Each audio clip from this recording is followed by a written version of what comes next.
Welcome back. Thanks for joining us again. We're glad you were able to solve the clue and get the picture of the location up. Let's cut to the chase and pick up right where we left off. If you need a refresher on where we left off, just click the annotation that'll lead you to our last episode, where you can listen to the last few minutes to refresh your memory. Now, last we left off, it was right at the beginning of Tom Robinson's trial. The prosecutor, Mr. Gilmer, questions Heck Tate, the sheriff, who recalls being called over to the Ewell house, as Bob Ewell has claimed that his daughter, Mayella, has been brutally raped. The sheriff found Mayella bruised and beaten, and she had claimed the same thing, that Tom Robinson had raped her. During the cross-examination, Atticus discovers that no doctor has been called in order to evaluate Mayella. Next up is Bob on the stand. He claims he was coming home from the woods when he heard his daughter yelling. When he ran over to the house, he had seen Tom raping her. Tom had fled and explains that no doctor had been called since it was too expensive. Now, Atticus is a very clever man. He notices that all of Mayella's bruises are on the right side of her face, so he gets Bob to write down his name, to which he notices Bob is left-handed. Someone who is left-handed would be more likely to leave bruises on the right side. Then comes Mayella's testimony, who claims that she called Tom inside the fence that evening and offered him a nickel to break up a dresser for her. She claimed that as soon as he got inside, he grabbed her and took advantage of her.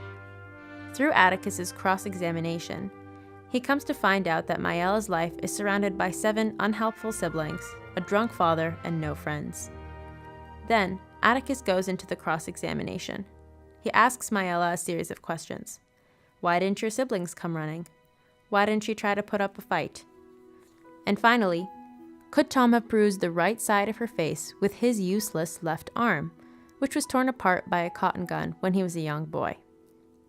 Atticus tries to reason with Mayella, to get her to admit that she was lying and there was no rape, but rather that her father had beaten her. After the recess, Atticus calls up Tom. Tom claims that he always passes by the Ewell house on his way to work, and that many times Mayella has asked him to do chores for her. He claims that that night, he was asked to come inside the house and fix a door for her. When he got inside, he noticed nothing was wrong with the door, and there was no one in the house but him and Mayella. When he was doing some other remaining chores for her, Mayella came up behind him, hugged him by the waist, and asked him to kiss her. As she was pleading with Tom, Bob walked into the room, called Mayella a whore, and threatened to kill her, which is when Tom fled the house. Link Diaz, Tom's white employer, stood up in the middle of the testimony and claimed that after 8 years of working with Tom, he has never had a single day of trouble with him. Link was then kicked out of the courtroom for speaking up. Tom is then cross-examined by Mr. Gilmer, where he is grilled to no end. After a while of the courtroom getting heated, some final questions arise. What were his motives for always helping Mayella? Why was he always willing to do the most for her, for the least in return? Tom admits that he had felt sorry for her, which was a very unusual answer. Black folk were not supposed to feel bad for white people. Then the closing statements have come, and Atticus pleads with the jury to take a look at the hard-hitting evidence, that this boy was innocent and Mayella was truthfully beaten by her father.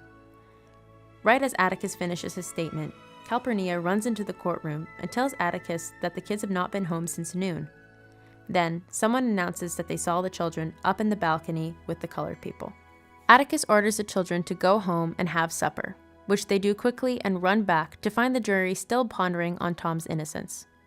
Finally, at around 11 that night, the jury emerges from the room and find Tom guilty. That night, Jem cries at the injustice of the world.